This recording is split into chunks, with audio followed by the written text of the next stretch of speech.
नमस्कार. कधी विचार केलाय का की या डेटाच्या महासागरातून आपल्याला हवी ती एकच माहिती कशी शोधायची? हे तर गवताच्या गंजीत सुई शोधण्यासारखंच आहे नाही का?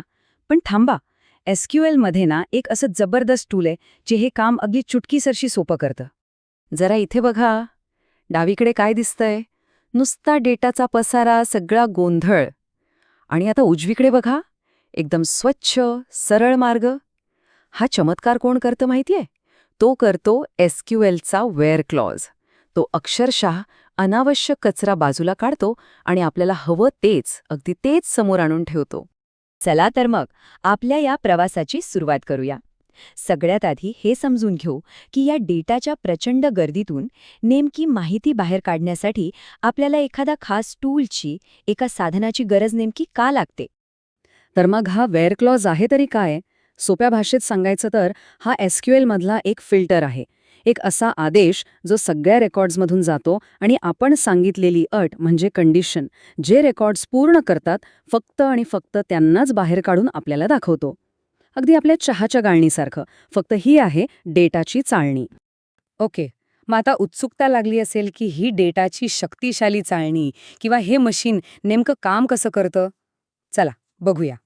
बरं, कुठलाही फिल्टर चालवायच्या आधी त्याची रचना समजून घेतली पाहिजे, बरोबर? सिलेक्ट म्हणतं कोणते कॉलम्स पाहिजेत ते सांगा. फ्रॉम विचारतं कुठल्या टेबलमधून. आणि मग एंट्री होते आपल्या हिरोची, वेअर क्लॉज. तोच तर खरी अट लावतो. तो ठरवतो की नक्की कोणत्या कॉलमवर कोणता ऑपरेटर वापरायचा आणि कोणत्या व्हॅल्यूशी तुलना करायची आहे. पण गोष्ट इथेच संपत नाही. वेअर क्लॉज एकटा नाहीये, त्याची खरी ताकद आहे त्याच्यासोबत येणाऱ्या खास हत्यारांमध्ये. आपण यांना म्हणू शकतो डेटा रिफायनरीची प्रमुख साधनं. विचार करा, जसा एखाद्या कुशल कारागिराकडे त्याचा टूलबेल्ट असतो ना, तसंच आपल्याकडेही आहे. यात 4 खास हत्यारं आहेत. पहिलं, एकदम अचूक कट मारण्यासाठी एक तीक्ष्ण ब्लेड. दुसरं, एका विशिष्ट रेंजमधला डेटा मोजण्यासाठी मोजपट्टी. तिसरं, पॅटर्न शोधण्यासाठी एक भिंग. आणि चौथं, अनेक गोष्टींमधून निवड करण्यासाठी एक चेकलिस्ट. चला तर मग आपलं पहिलं हत्यार उचलूया, तीक्ष्ण ब्लेड, म्हणजेच आपले कंपॅरिझन ऑपरेटर्स. यांचं काम काय? जेव्हा आपल्याला काहीतरी अगदी पिन पॉइंट ॲक्युरेसीने शोधायचं असतं, तेव्हा हेच कामी येतात. एक साधं उदाहरण बघू. समजा आपल्याला अशा कर्मचाऱ्याची माहिती हवी आहे ज्याचं वय बरोबर 24 वर्ष आहे. मग काय करणार? आपण फक्त बरोबरचं चिन्ह वापरणार. आणि बस, आपल्याला तो एकच रेकॉर्ड अचूकपणे मिळून जाईल, एकदम सर्जिकल स्ट्राईकसारखं. आता पुढचं टूल बघूया, मोजपट्टी. यालाच आपण म्हणतो बिटवीन ऑपरेटर. नावाप्रमाणेच जेव्हा आपल्याला डेटा 2 मूल्यांच्या मध्ये हवा असतो, म्हणजे एका विशिष्ट रेंजमध्ये, तेव्हा आपण याचा वापर करतो. ह्या उदाहरणात बघा, आपण 22 ते 24 या वयोगटातले कर्मचारी शोधतोय. पण इथे एक गोष्ट लक्षात ठेवणं खूप महत्वाचं आहे. बिटवीन ऑपरेटर हा इन्क्लुझिव्ह असतो. म्हणजे काय? तर तो सुरुवातीची आणि शेवटची व्हॅल्यू दोन्हीला पकडतो.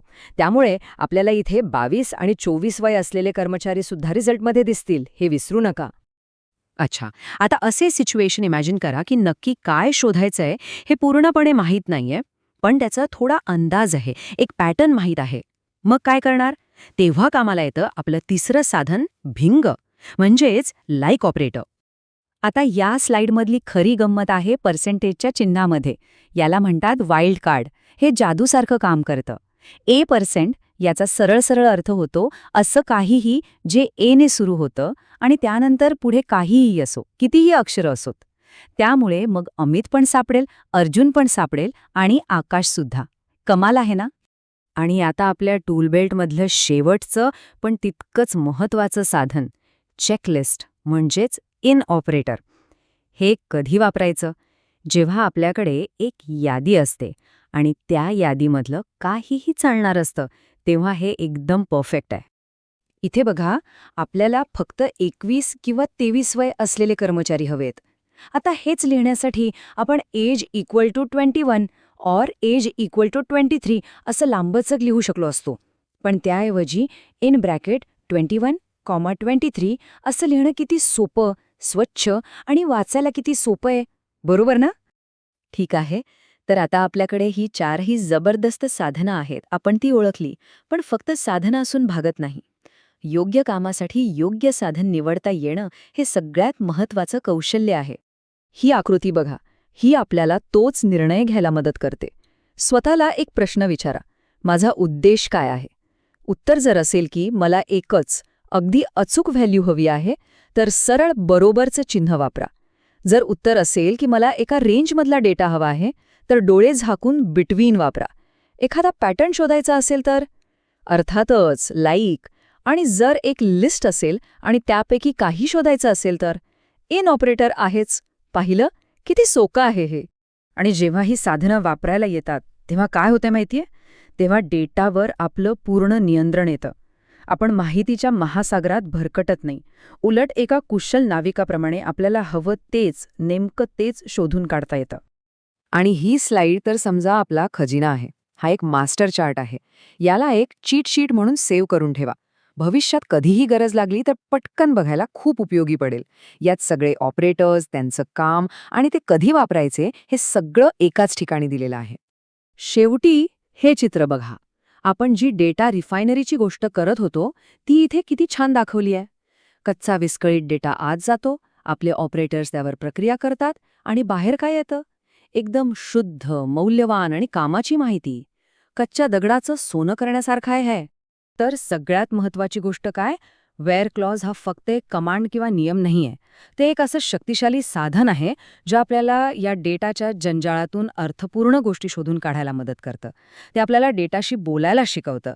तर मग आता खरा प्रश्न हा आहे की आपल्या डेटामध्ये अशी कोणती रहस्य दडलेली आहेत जी उलगडली पाहिजेत?